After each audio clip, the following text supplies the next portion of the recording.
Congratulations! You're just minutes away from streaming stunning trail cam pictures directly to your smartphone. But first, let's get things set up. Check to ensure you have all the contents: one camera body, one download from a distance antenna, and one adjustable strap. Start by screwing in the download from a distance antenna into the top right side of the camera unit. This should twist in easily.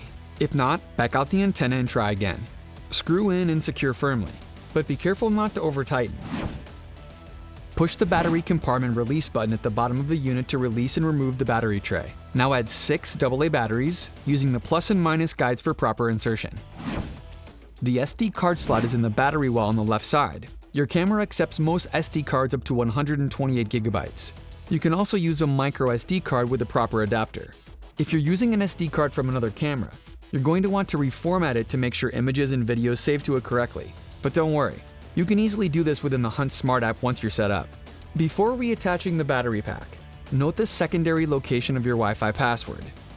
Reinsert the battery pack into the unit and you're good to go. The camera will power on automatically, and you'll be ready to pair and finish setup using the Wildgame Hunt Smart app. The blinking orange LED illuminates only when interacting with the camera. It'll remain off and undetected in its standard operating state. When you need to shut off the unit, hold down the button on the side for 5 seconds. You'll see the following sequence of light indicators. Once the status indicator light is off, your unit is powered down. Now you just need to set up the camera features and pair it to your smartphone using the Wildgame Hunt Smart app. Watch our other videos for more information on Wildgame cameras or the Hunt Smart app.